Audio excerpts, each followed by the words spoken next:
Welcome to tea news. నేను సింధూర. రాష్ట్రంలో వరద ప్రభావిత ప్రాంతాల్లో బీఆర్ఎస్ నాయకుల విస్తృత పర్యటన, రేవంత్ సర్కార్ అలసత్వాన్ని ఎండగట్టిన నేతలు, మహబూబ్ నగర్ జిల్లాలో వేలాది ఎకరాల్లో పంట నష్టం, ఆవేదనలో అన్నదాత, ఆర్టీసీ బస్సులో మహిళలకు గుండెపోటు, యూపీ వాసులను వణికిస్తున్న తోడేళ్ల గుంపులు, ప్రజలకు కంటి మీద కునుకు కరువైంది. ఇలాంటి మరిన్ని లేటెస్ట్ అప్డేట్ న్యూస్ చూసే ముందు హెడ్లైన్స్ చూద్దాం. రోడ్లంతా కుట్టలుగా చెత్త, ఇళ్లలో పేరుకుపోయిన బురద, విపత్కర పరిస్థితుల్లో ఖమ్మం వరద ముంపు కాలనీలు. దుందుబి వాగులో చిక్కుకున్న 10 మంది సురక్షితం, బాధితులను కాపాడిన పోలీసుల్ని అభినందించిన డీజీపీ. ఎడతెరిపి లేని వర్షాలతో పొలాల్లో పారుతున్న వరద, పంటలకు తీవ్ర నష్టం.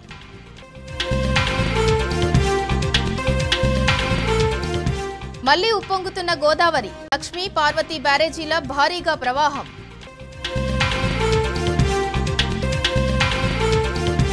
యాదాద్రి జిల్లా బూరుగుపల్లిలో రోడ్డెక్కిన మహిళలు, మంచినీళ్లు ఇవ్వాలని ఖాళీ బిందెలతో నిరసన. డీటెయిల్స్ చూద్దాం. మహబూబ్ నగర్ జిల్లాలో వర్షం బీభత్సం సృష్టించింది. ఎడతెరిపి లేకుండా కురుస్తున్న భారీ వర్షానికి వాగులు, వంకలు పొంగి పొర్లుతున్నాయి. భారీ వర్షాలకు జమిస్తాపూర్ చెరువు నిండి అలుగు పారుతుండటంతో పంటలు పూర్తిగా మునిగాయని రైతులు ఆవేదన వ్యక్తం చేశారు. ప్రభుత్వం స్పందించి నష్టపరిహారం చెల్లించాలని రైతన్నలు కోరారు.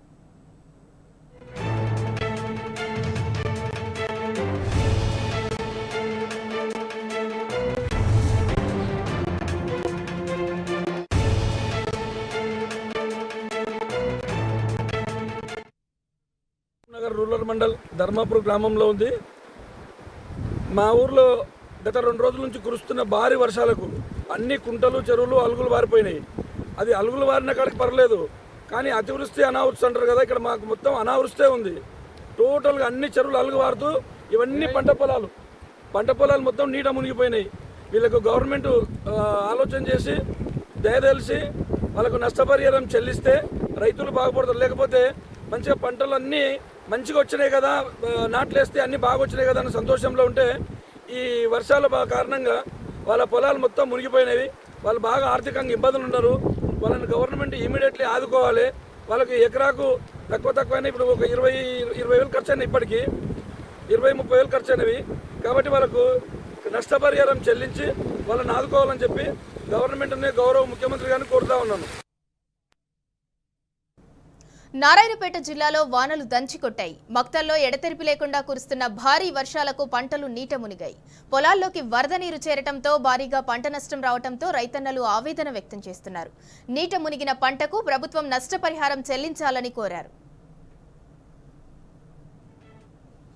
జిల్లా మక్తల్ మండలం గ్రామం చందపూరు. నేను 4 ఎకరాలు నా సొంత పొలం ఉంది. ఇందుట్లో కంది చేను 1 ఎకరా పోయింది, పత్తి చేను 1 ఎకరా పోయింది. ఇదేమో వర్షమేమో ఫుల్ పడుతుంది. ఇప్పుడు వీడికి 2 ఎకరాలు పోయినాయి. ఇంకా పత్తి చేను ఒక 2 ఎకరాలే ఉండదు. అందుట్లో అది కూడా పొజిషన్లో ఉండదు. దీనికి ఆదుకుని నాదుడు ఇవ్వరు. ఏం కథ, ఈ మా వీడికే 1 లక్ష రూపాయలు అట్లా ఖర్చు పెట్టినాము. ఎకరాకి ఒక 10-15 వేలు అయిపోయి ఉంటాయి ఖర్చు.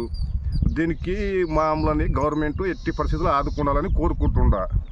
ఈ రుణమాఫీ పడలేదు మనకి.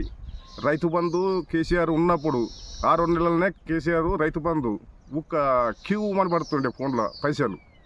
ఇప్పుడు ఈ కాంగ్రెస్ గవర్నమెంట్ వచ్చినాక నుండి రూపాయి లేదు, అల్లలేదు, మొల్లలేదు. ఎవరిని అడగల మేము? ఎవరన్నా అడిగితే బ్యాంక్ అకౌంట్ పోతే ఒకటే అకౌంట్ ఒకటే లింక్ అయింది, నీకు రుణమాఫీ వస్తుంది, లేకుంటే లేదు అని అడుగుతున్నారు. మాకు ఇప్పుడు ఆదుకునే బాధ్యతలు ఎవరు? ఏం కథ? ఎట్టి పరిస్థితుల్లో గవర్నమెంట్ మమ్మల్ని ఆదుకొని మాకు సాయం చేయాలని కోరుకుంటున్నారు. ఇంకా కందులు వేసిన 2 ఎకరాలు వేసిన అది దెబ్బతింటుంది. ఇంకా పచ్చేను ఒక 5 ఎకరాలు వేస్తుండ అది కూడా దెబ్బతింటుంది. ఇప్పుడు పెసులు వేసిన అది కూడా లాస్ అయినా దానికాడ కూడా. మరి దీనికి ఎవరు పాపూర్తం మీరు సాధించాలని కోరుకుంటున్నాను నేను. ఒక ఇల్లు కూడా తెలంగాణ మన మహబూబ్నగర్ జిల్లాలో ఇల్లు కూడా మెత్తగైంది. దానికి ఎట్లా చెప్తారు మీరు? మీరు కోరుకున్నాలని కోరుతున్నాను అని చెప్తున్నారు. కంటిన్యూ పడుతుంది వర్షాలు, సిగ్గి పడుతుంది. అక్కడ మన ఆంధ్ర లేకనే పడుతుంది, ఇక్కడ కూడా వాన సేమ్. అక్కడ ఎట్లా పడుతుంది, ఇక్కడ ఎట్లా పడుతుంది. నీళ్ళు పుల్లు పారుతున్నాయి, చేనాలు దెబ్బతింటున్నాయి. పచ్చేలో కూడా నీళ్ళే ఉండే ఆల్రెడీగా. ఆకలి కూడా చూపెట్టినట్టు చూపెడతారు డైరెక్ట్ మీకు కూడా. ఇట్లా ఎర్రగవుతుంది. దీనికి ఎట్లా చేద్దాం? ప్రభుత్వం మీరు కోరుకుంటేనే ఇది పని అవుతుంది. కేసీఆర్ ఉన్నప్పుడు కరెక్ట్ పంటకి రుణమాఫీ పడుతుంది, కరెక్ట్ దుడ్లు అవే దానికి మెయింటెనెన్స్ చేస్తుంటుంది. ఇప్పుడు లక్షలు తెచ్చి అప్పు తెచ్చి కేసి పెట్టాను, కానీ దీనికి ఎట్లా చేయలే? మీరు కోరుకుంటేనే ఇది పని నడుస్తుంది.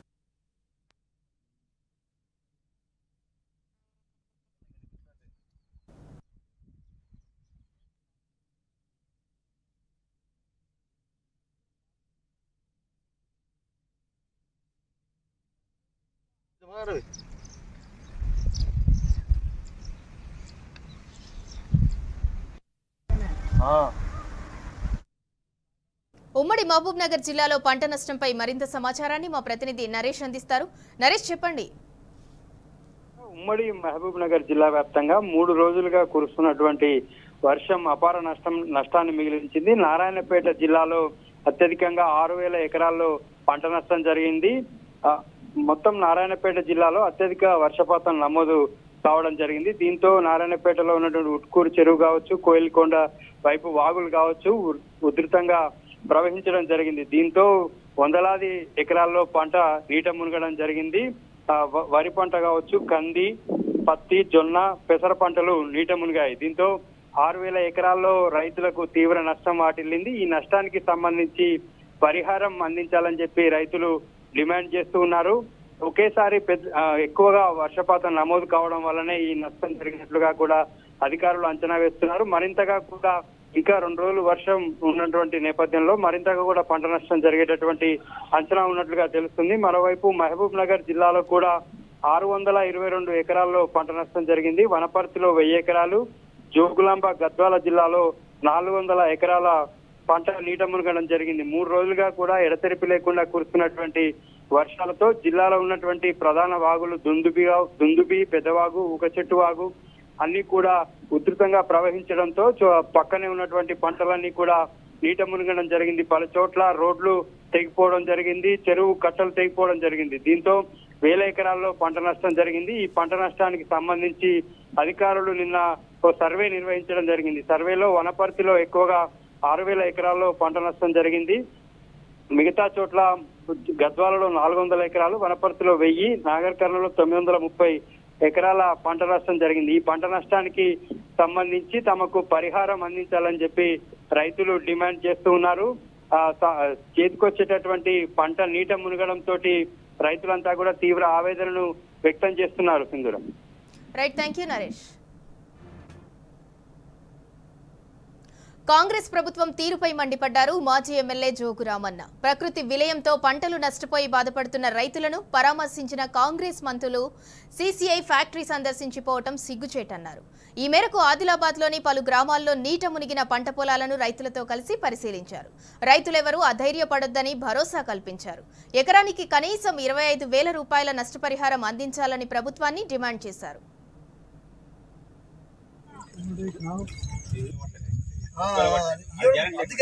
సగం మిగిలిన సగం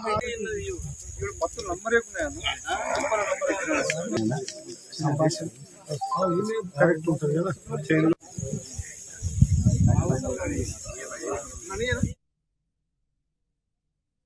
ఏంటంటే మాకు మంత్రి ఉన్నాడు. ఆనాడు కూడా కాంగ్రెస్ పార్టీ ప్రభుత్వం 2009 నుంచి 14 వరకు కూడా అప్పుడు కూడా ఒక మంత్రి దిక్కులేడు. ఇప్పుడు కూడా 9 నెలలైంది ప్రభుత్వం వచ్చి, మా జిల్లాకు మంత్రి లేడు. మంత్రి ఉంటే చెప్పుకుందామంటే ఇన్ఛార్జ్ మంత్రులు ఉంటారు, వాళ్ళు రారు. సవత్తల్లి ప్రేమ ఇప్పుడు వచ్చిండు శ్రీధర్ బాబు గారు ఏదో సీసీఐ చూస్తారట. ఇప్పుడు సీసీఐ చూసే కర్మేం పట్టింది? సీసీఐ కాదు కదా, ఇప్పుడు రైతులు నష్టపోయిండు, పంట చూడమని మేము చెప్తున్నాం. కామాయికి వెళ్తారట, డొల్లార వాగు చూస్తారట, వెళ్ళిపోతారట. అసలు ఇక్కడ బేలా, జైనతు మండలాల్లో, భీంపూర్ మండలాల్లో, ఒకసారి భీంపూర్ మండలం మీరు అర్లి వెళ్ళి చూడండి, అంతర్గాం వెళ్ళండి, పెండలవాడ వెళ్ళండి, జైనత్ మండలం, ఇక్కడ కరంజకి రండి, మంగరూడు, కొక్దూరుకు రండి. ఈ రకంగా సాంగి, కౌట ఇవన్నీ గ్రామాలు కూడా దెబ్బతిన్నాయి. కాబట్టి పంటలు ఎక్కడైతే నష్టపోయిన రైతాంగం ఎక్కడుంటుందో అక్కడికి రాకుండా రైతులకు ఏదో తూతు మంత్రంగా అచ్చిపోయిండు శ్రీధర్ బాబు మంత్రి అని చెప్పుకోవటానికి తప్ప, అందుకొరకే మేము ఇంకోసారి కూడా శ్రీధర్ బాబు కాదు ఇంకెవరన్నా వచ్చినా మొత్తం ఈ ప్రాంతాలన్నీ తిరగండి. మీరు రేపు తెల్లారి మళ్ళా రైతు వారం 10 రోజుల తర్వాత వస్తే ఈ బురద ఉండదు, ఈ పంట మాడిపోయి మసి అయిపోతుంది, మీ కళ్ళకు కనబడది. మళ్ళీ ఏమి జరిగిందో అని చెప్పి పేపరు ఫోటోలలో చూసి ఏమి జరగలేని చెప్పి అనుకోవడం కాదు. ఇలా రావాల్సింది, ఇలా సీతక్క ఇన్ఛార్జి మంత్రి గారు రావాల్సింది. సరే ఆమె ప్రాంతంలో కూడా దెబ్బతినచ్చు. ఇప్పుడు శ్రీధర్ బాబు గారు వచ్చి అక్కడ పోయిన దానికంటే ఇవన్నీ తిరిగిపోతే బాగుంటుందని చెప్పి మేము రిక్వెస్ట్ చేసినాం. మరి ఆయన సీసీఐ చూస్తారట. సీసీఐ ఇప్పుడు ఎవరికి అవసరం? సీసీఐని చేస్తామని చెప్పిన వాళ్ళే చేయలేదు, మీరు చేయలేదు. 50 ఏళ్ళు మీరే ఉంటారు కదా. మరి బీజేపీ ప్రభుత్వం కేంద్రంలో ఉంది, రాష్ట్రంలో కాంగ్రెస్ ఉంది. కాబట్టి ఇది జాతీయ విపత్తు కింద తీసుకొని ఇక్కడ స్థానిక ఎమ్మెల్యే ఉన్నాడు, స్థానిక ఎంపీ ఉన్నాడు. మీరు మీ బీజేపీ ప్రభుత్వానికి చెప్పి కేంద్రం నుంచి నష్టం ఇచ్చింది. భారీ వరదలలో ఖమ్మం అతలాకుతలమైంది. ఖమ్మం నగరంలో రహదారులు ధ్వంసమయ్యాయి. వరద విలయం నుంచి జనం కోలుకునే పరిస్థితి కనబడటం లేదు. భారీ వర్షాలతో ఖమ్మం వాసులకు తీరని నష్టం మిగిల్చింది. ఇళ్లలో పెద్ద ఎత్తున బురద పేరుకుపోయింది. బురదతో నిండిన ఇళ్లను చూసి బాధితులు కన్నీరు పెట్టుకుంటున్నారు. భారీగా ఆస్తి నష్టం వాటిల్లిందని ఆవేదన వ్యక్తం చేస్తున్నారు. ఇళ్లలోని వస్తువులు తడిసి పనికి రాకుండా పోయాయని బోరున విలపిస్తున్నారు.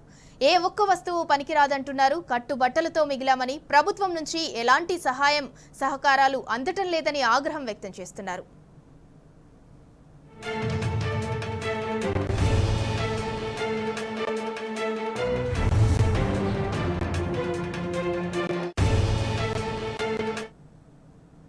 వరద తర్వాత ఖమ్మం నగరంలో హృదయ విదారక దృశ్యాలు కనిపిస్తున్నాయి. వరద తగ్గి 40 గంటలు దాటినా సహాయక చర్యలు అంతంత మాత్రంగానే సాగుతున్నాయి. సారథి నగర్, వెంకటేశ్వర నగర్, బొక్కలగడ్డ, మంచికంటి నగర్లో టన్నుల కొద్దీ బురద, చెత్త పేరుకుపోయింది. వరద నీటిలో బియ్యం, నిత్యావసర సరుకులు తడిసిపోయి కంపు కొడుతున్నాయి.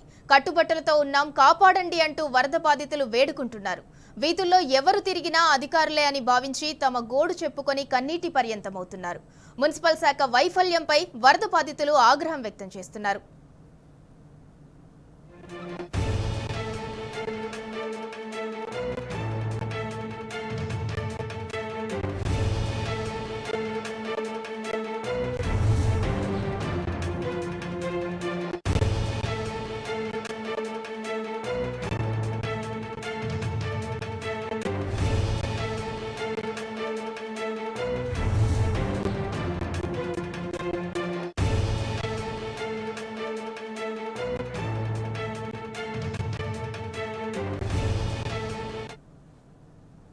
వరదల తర్వాత ఖమ్మంలో తాజా పరిస్థితిపై మరింత సమాచారాన్ని మా ప్రతినిధి సాంబా అందిస్తారు.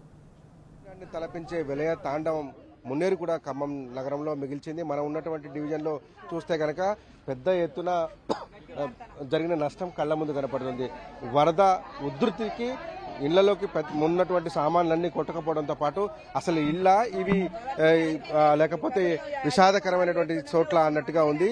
ఏ ఇల్లు చూసినా అసలు ఇది బజార్ అనేటువంటి పరిస్థితి అయితే లేదు, మొత్తం పేరుకుపోయింది. 3 రోజుల నుంచి శనివారం రోజు మొదలైనటువంటి వరద ఇవాళ మంగళవారం వరకు కూడా ఈ వరద, దాని తర్వాత వచ్చినటువంటి బురద, అందులో ఉన్నటువంటి కొట్టుకొచ్చినటువంటి సామాన్లన్నీ కూడా రోడ్ల మీద ఉన్నాయి.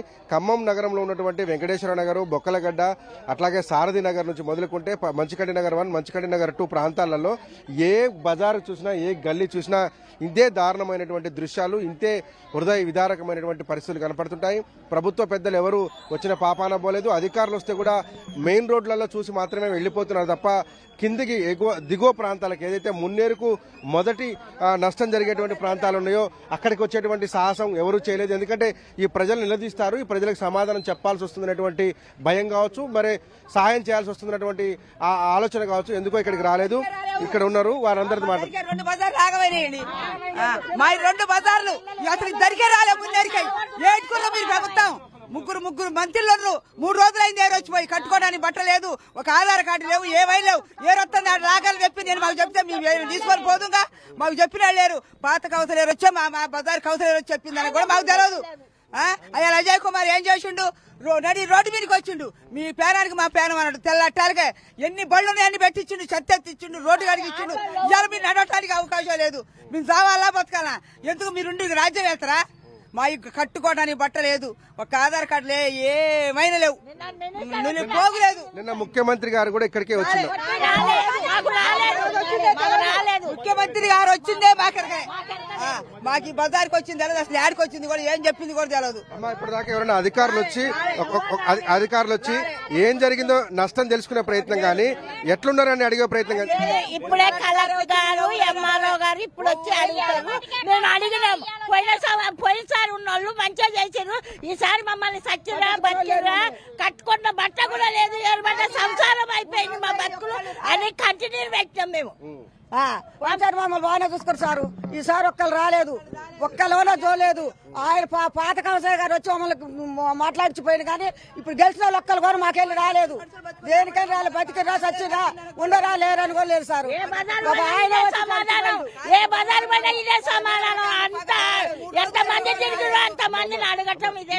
జిల్లాలో బట్టి విక్రమార్క డిప్యూటీ సీఎం, మంత్రి తుమ్మల నాగేశ్వరరావు, మంత్రి పొంగులేటి శ్రీనివాసరెడ్డి ముగ్గురున్నారమ్మా. ఏమైంది? నాగేశ్వరరావు గారు వచ్చిండు, అటు వెళ్ళిపోయిండు, ఇది చూడలేదు, వాడ చూడలేదు. కనకదుర్గమ్మ గుడికి వెళ్ళి నిన్న వచ్చిండంట, అటు పోయిండు, మాకు అవపడలే, మాకు తెలవదు. నిన్న అమ్మ మీకు జరిగిన నష్టం చాలా పెద్దది కానీ ముఖ్యమంత్రి గారు నిన్న ఖమ్మం వచ్చి పోలేపల్లిలో ప్రకటన చేశారు, ఇల్లుకు ఇట్లా నష్టపోయిన వాళ్లకు 10,000 రూపాయలు ఇస్తామని. 10,000 వద్దు సారు, ఆ 10,000 వస్తే మాకు కట్టుకున్న గుడ్డలు పోయినాయి, మాకు తినడానికి తిండి లేదు. మాకు పైన వాడిపోయిన కౌన్సిలర్ గారు ఆ రోజులలో మాకు ఏం పోయిపోయినా 8,000 కోడలు ఇచ్చింది, కోడలు గారు తీసుకొని తల 8,000 ఇచ్చిపోయినరు. మాకు ఆ కౌన్సిలర్ గారు ఉన్నాడు, మాకు పేనగానం లేదు, మాకు మొత్తం పేనగానే మమ్మల్ని ఓట్లు అయిపోతారు, చేయి గుర్తుకోవడానికి గెలిపించి మేము చేసిన పొరపాటు. ఒక్కసారి చూద్దాం మా కాంగ్రెస్ ఎట్లుంటుందో ప్రభుత్వం అని, మా వాళ్ళని ఓడగొట్టి వాళ్ళకి ఇచ్చినందుకు మా బుద్ధి చెప్పారు. బాగా 10,000కి అమ్మ నువ్వు ముఖ్యమంత్రిని ఏం అడుగుతున్నావో స్పష్టంగా అడుగు. నేను మా టీవీ ద్వారా నువ్వు ముఖ్యమంత్రిని ఏం అడుగుతావు అడుగు. 5 లక్షలు కావాలి, 5 లక్షలు కావాలి.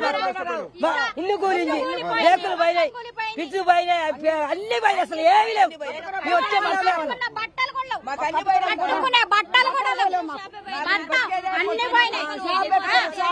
మొదలైతే ఆ 10,000 దేనికి మొదలైతే మాకు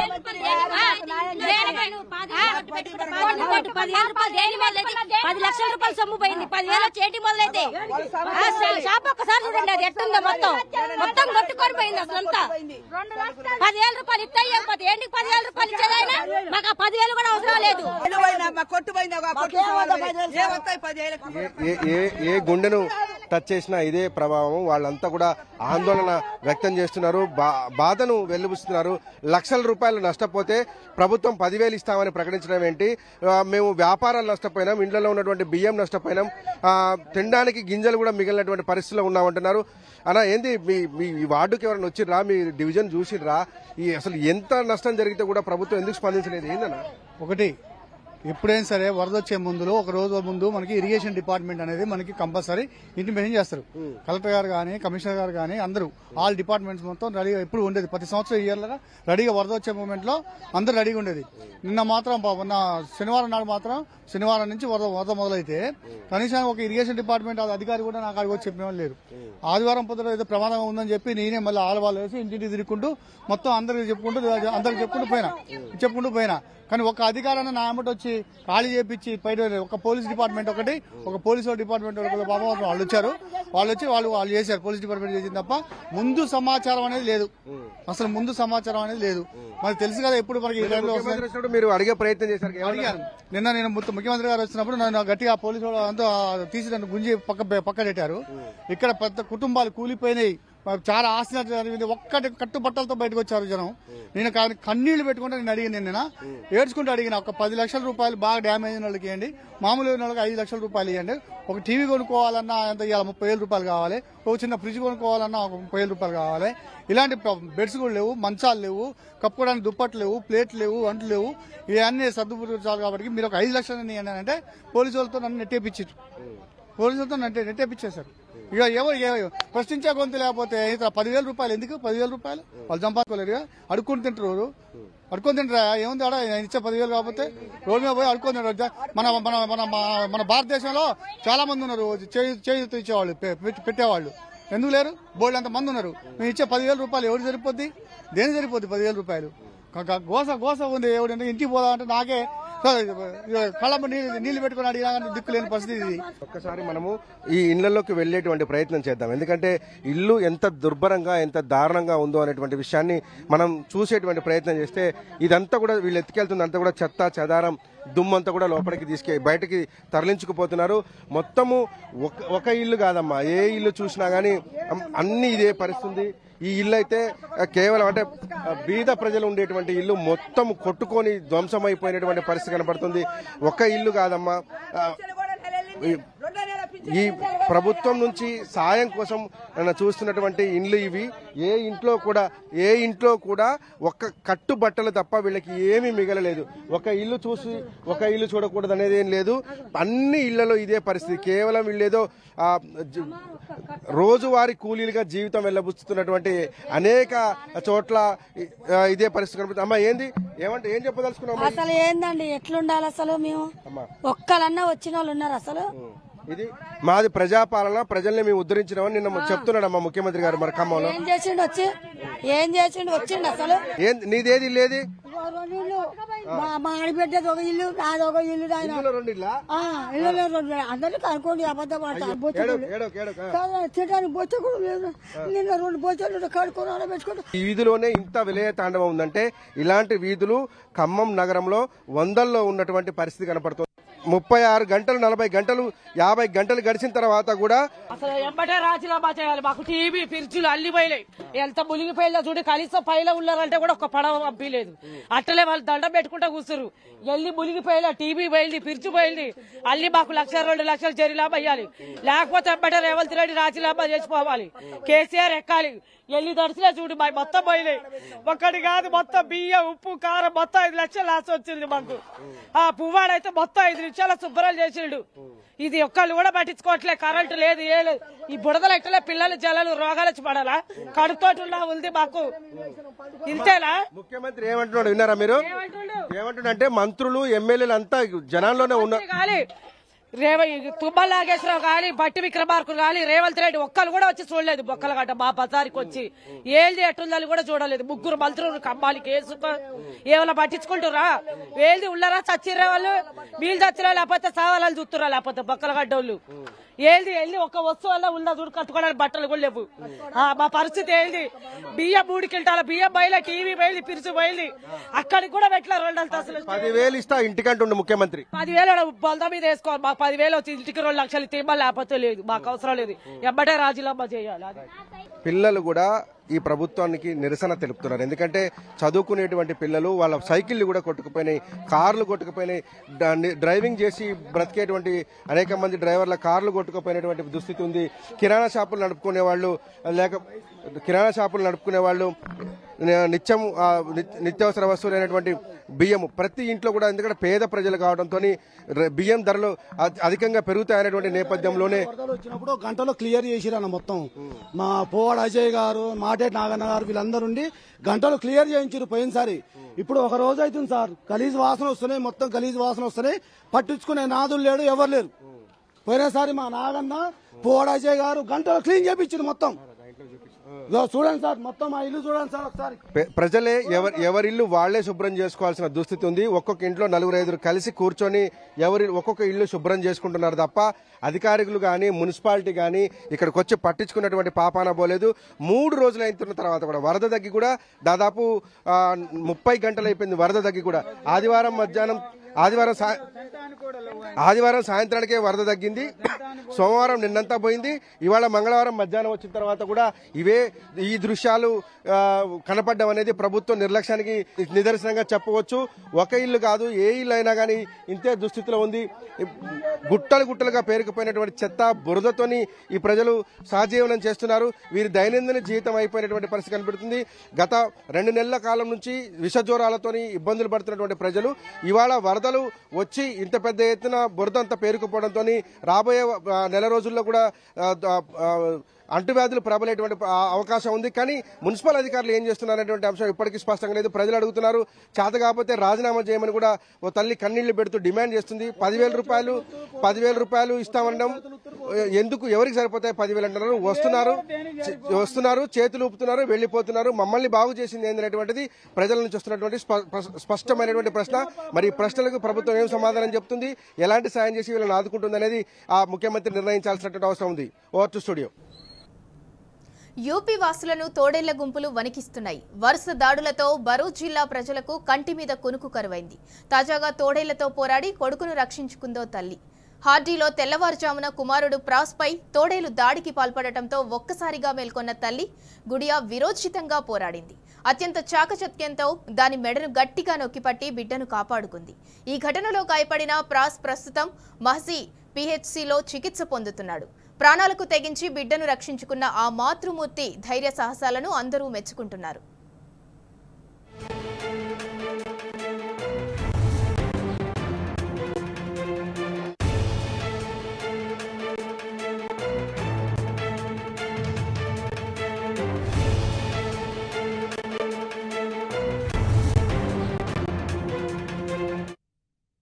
సుమారు 50 రోజుల నుంచి భరూచ్ సహా మరికొన్ని జిల్లాల్లో దాడులకు తెగబడుతున్నాయి తోడేళ్లు.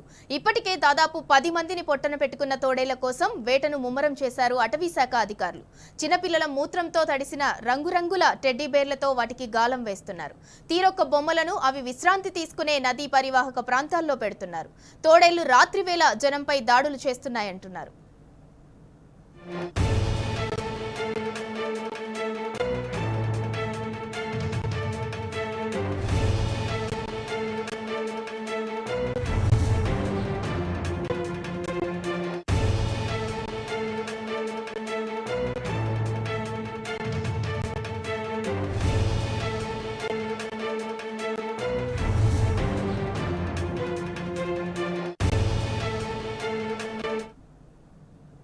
జమ్మూ కాశ్మీర్లో భారీ వర్షాలు, మెరుపు వరదలు బీభత్సం సృష్టిస్తున్నాయి. వరదల తాకిడికి కాశ్మీర్ లోయలో నదులు ప్రమాదకర స్థాయిని మించి ఉధృతంగా ప్రవహిస్తున్నాయి. రాంబన్, ఉదంపూర్, పోపియాన్, పూంచ్, రాజౌరి, కుప్వారా జిల్లాలను వరదలు ముంచెత్తుతున్నాయి. రాంబన్లో మెరుపు వరదలకి కొండచర్యలు విరిగిపడ్డాయి. ఈ ఘటనలో పలువురు గల్లంతయ్యారు. భారీ వర్షాల నేపథ్యంలో పలు ప్రాంతాల్లో హై అలర్ట్ ప్రకటించారు అధికారులు. విద్యాసంస్థలకు సెలవులిచ్చారు. లోతట్టు ప్రాంతాల ప్రజలను అప్రమత్తం చేశారు.